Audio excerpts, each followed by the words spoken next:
మీకు తెలుసా? ఈ ఐటీసీ కంపెనీ అనేది ఈ 52 వీక్స్ యొక్క లో వద్దైతే ప్రెజెంట్ ఉంది. అసలు ఈ ఐటీసీ స్టాక్స్ ఏ బిజినెస్ చేస్తది? మేజర్‌లీ మనం ఓన్లీ సిగరెట్ మ్యానుఫ్యాక్చర్ అనుకుంటాము.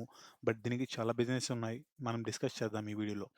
ఈ ఐటీసీ కంపెనీ అనేది ఇంతలా పడిపోవడానికి గల మెయిన్ రీజన్ ఏంటి? మీరు గనక చూసుకుంటే హాఫ్ ఆఫ్ ద ప్రైస్ అనేది పడిపోయింది.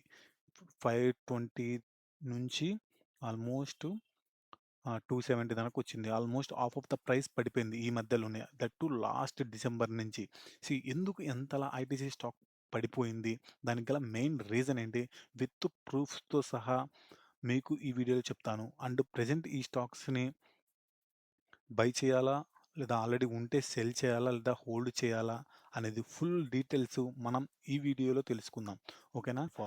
Welcome to my channel Telugu alpha investors.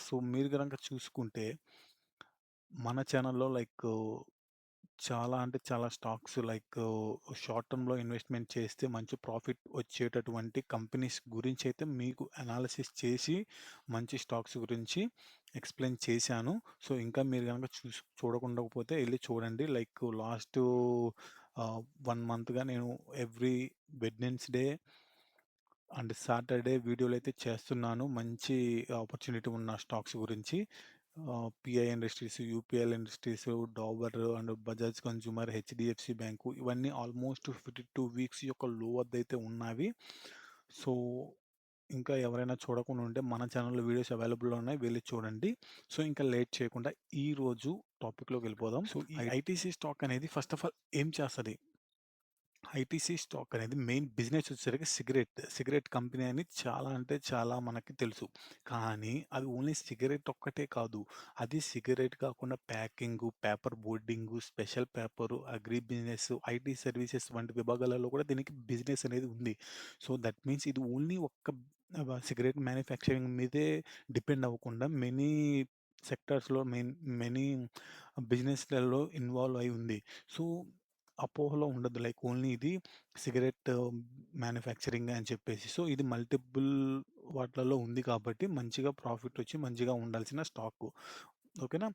మనం నెక్స్ట్ చూసుకుంటే ఐటీసీ సేల్స్ గ్రోత్. ఈ ఐటీసీ సేల్స్ గ్రోత్ అనేది ప్రీవియస్ ఇయర్‌తో పోలిస్తే 10.1% గ్రోత్ అనేది మనకు చూపిస్తుంది. ఓకేనా? ఇది ఓవరాల్‌గా చూసుకుంటే మనకి పాజిటివ్. ఈ ఐటీసీ సేల్స్ గ్రోత్ అనేది. ఓకేనా? అండ్ నెక్స్ట్ మనం గనక చూసుకుంటే ఐటీసీ యొక్క ప్రాఫిట్. ప్రాఫిట్ గ్రోత్ వచ్చేసరికి మనం చూసుకుంటే ఓన్లీ 1% మాత్రమే ఉంది. సేల్స్ మంచిగా జరుగుతున్నా బట్ ప్రాఫిట్ అనేది తగ్గుతుంది. దానివల్ల ఈ మధ్య స్టాక్స్ గనక మీరు చూసుకుంటే పడిపోయింది. అదే కాకుండా మేజర్ రీజన్ విత్ న్యూస్‌తో సహా మీకు నేను చెప్తాను. ఓకేనా? ఓవరాల్‌గా చూసుకుంటే ఐటీసీ ప్రాఫిట్ గ్రోత్ అనేది సేల్స్ గ్రోత్‌తో కంపేర్ చేస్తే చాలా తక్కువగా ఉంది. ఇప్పుడు సేల్స్ గ్రోత్ 10% ఉన్నప్పుడు ప్రాఫిట్ గ్రోత్ కూడా ఉండాలి గదా! కానీ ప్రాఫిట్ గ్రోత్ అనేది ఓన్లీ 1% ఉన్నది. సో, అది కరెక్ట్ కాదు. మీరు గనక చూసుకుంటే సేల్స్ గ్రోత్ అనేది స్ట్రాంగ్‌గా ఉన్నా కూడా ఐటీసీ యొక్క ప్రాఫిట్ జనరేషన్ స్ట్రాంగ్‌గానే ఉన్నా ప్రాఫిట్ గ్రోత్ చాలా ఫాస్ట్‌గా లేదండి. అదొకటి మెయిను డిసడ్వాంటేజెస్. ఇంకా నెక్స్ట్ గనక చూసుకుంటే ఈ ఆర్ఓఈ, ఆర్ఓసీఈ అనేవి గుడ్‌గానే ఉన్నాయి. మీరు గనక చూసుకుంటే ఆర్ఓఈ వచ్చేసరికి 29.6% ఉంది. ఆర్ఓసీ సుమారు 39% దగ్గర ఉంది. కాబట్టి ఈ 2 స్ట్రాంగ్ లెవెల్‌లోనే ఉన్నాయని చెప్పొచ్చు. మనం ఉన్నాయి గూడా. ఓకేనా?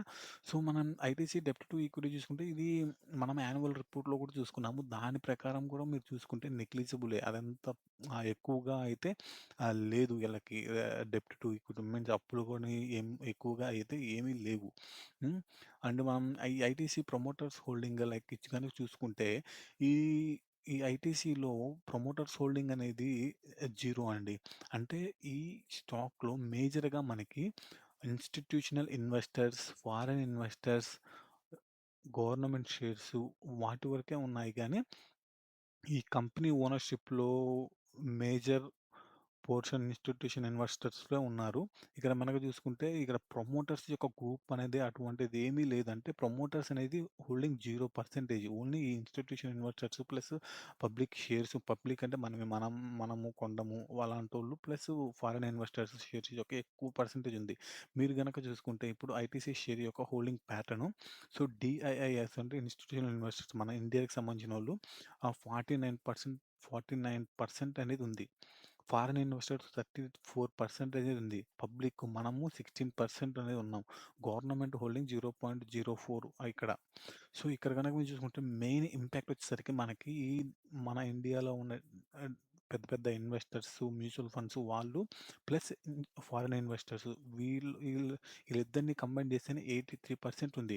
సో, ఎవరైనా ఫారిన్ ఇన్వెస్టర్స్ గాని, మన మ్యూచువల్ ఫండ్స్ వోళ్ళు గాని, వీళ్ళు గాని ప్రాఫిట్ బుకింగ్ చేసిండ్రంటే ఆటోమేటిక్‌గా పక్కాగా ఇది పడిపోయిద్దండి.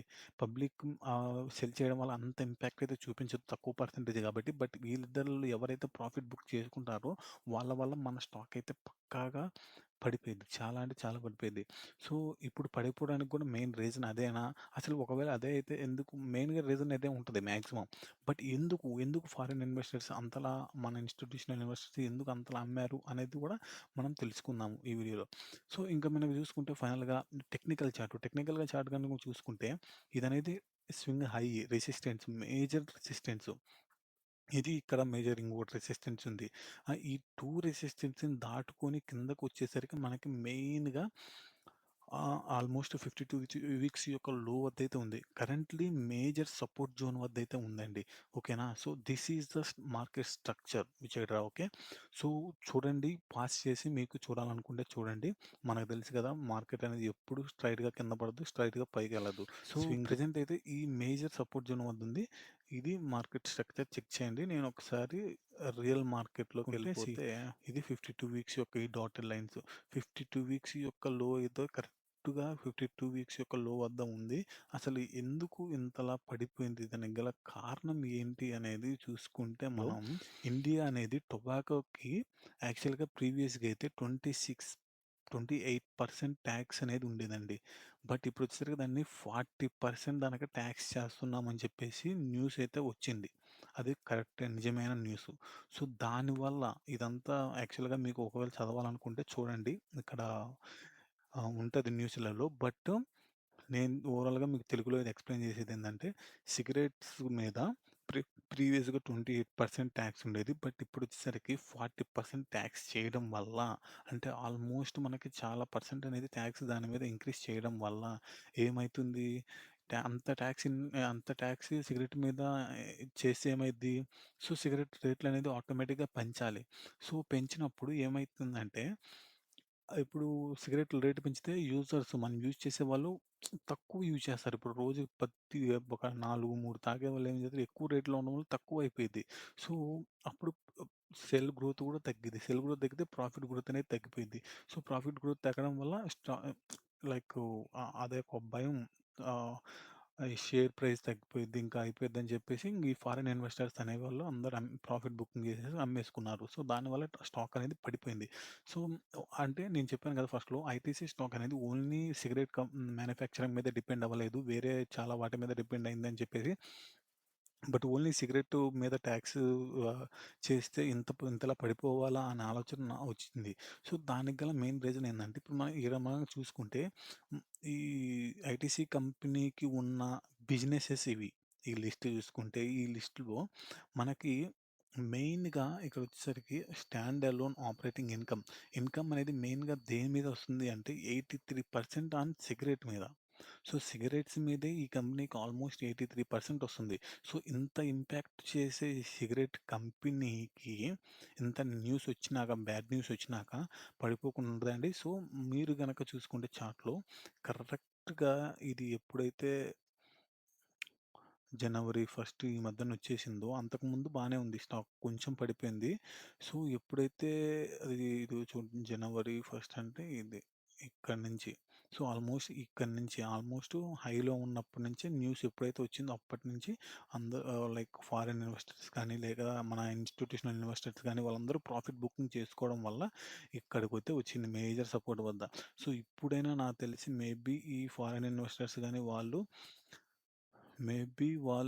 ఇన్వెస్ట్‌మెంట్ చేస్తే మళ్ళా బుల్లిష్ వచ్చే అవకాశం ఉంది. సో, ఓకేనా.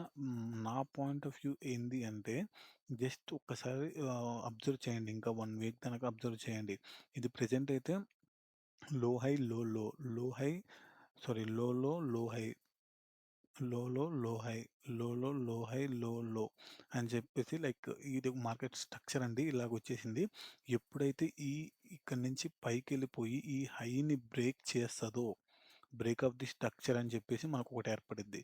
సో, అప్పుడు ఇక్కడి నుంచి పైకెళ్ళిపోయి ఈ హైని బ్రేక్ చేసి పైకెళ్ళిపోయి మళ్ళా కిందకొచ్చి స్టార్ట్ అయిద్ది. అప్పుడు కన్ఫర్మేషన్ తీసుకొని అప్పుడైతే బై చేయండి. ఇప్పుడే బై అనేది అగ్రెసివ్‌గా బై చేయొద్దు. మీరెప్పుడు బై చేయాలా? జస్ట్ ఇదిగో ఇక్కడున్నది చూసారా? ఇది ఒక లెవెల్ అనుకోండి. ఈ లెవెల్‌కి క్రాస్ అవ్వాలి. ఈ లెవెల్‌ని క్రాస్ అయిపోయి మళ్ళా కిందకొచ్చేసిద్ది ఖచ్చితంగా. కిందకొచ్చి మళ్ళా బౌన్స్ బ్యాక్ అయ్యి ఆ లెవెల్‌ని క్రాస్ అయినప్పుడు, అప్పుడు మాత్రమే కన్ఫర్మేషన్ తీసుకొని చేయండి. లేదంటే మీకు సింపుల్‌గా కావాలి అంటే ఈ ఈఎంఏ క్రాస్ అనే ఒక ఇండికేటర్ అనేది మనకి అవైలబుల్‌లో ఉంటదండి. ల్యాప్‌టాప్‌లో అయితే ఇట్ ఈస్ అవైలబుల్. ఓకేనా? అండ్ ఈవెన్ మొబైల్‌లో కూడా అవైలబుల్. ఓకేనా? సో, ఈ ఈఎంఏ ఆహ్, స్ ఈ సిగ్నల్ మీన్స్ ఈఎంఏ క్రాస్ అనే ఒక ఇండికేటర్ గాని మీరు ఎనేబుల్ చేసుకుంటే, ఎక్కడైతే ఈ 2 లైన్స్ క్రాస్ అయితాయో, అప్పుడు మనకొక సిగ్నల్ అనేది ఏర్పడిద్ది. సో, అలాగనే ఇప్పుడు ప్రెజెంట్ అయితే డౌన్ ట్రెండ్‌లో అవుతుందని చెప్పి సిగ్నల్ ఏర్పడింది. సీ ఎప్పుడైతే పైకెళ్ళిపోతూ పాజిటివ్ ఏర్పడిద్దని చెప్పేసి మీకు సిగ్నల్ వస్తదో, అప్పుడు మీరు ఇన్వెస్ట్‌మెంట్ స్టార్ట్ చేయండి. అండ్ షార్ట్ టర్మ్‌కి ఇది మంచి అప్పుడు ఆ సిగ్నల్ ఏర్పడినప్పుడు షార్ట్ టర్మ్‌లో ఒక మంచి ఆపర్చునిటీ అనేది చెప్పొచ్చు. ఓకేనా? So, that is it for this video friends. మీకు ఇంకా ఏదైనా కంపెనీ గురించి మీకు కావాలి అనాలిసిస్ అంటే జస్ట్ పింగ్ చేయండి. మీన్స్ కామెంట్ చేయండి. నేను ఆ కంపెనీ గురించి అనాలిసిస్ చేసి మీకు షేర్ చేస్తాను. దిస్ మీకు is only for education purpose friends. Like నేను ఇన్వెస్ట్‌మెంట్ చేయండి లేదా బై, సెల్ చేయండి అని రికమెండ్ చేయట్లేదు. This is only for education purpose.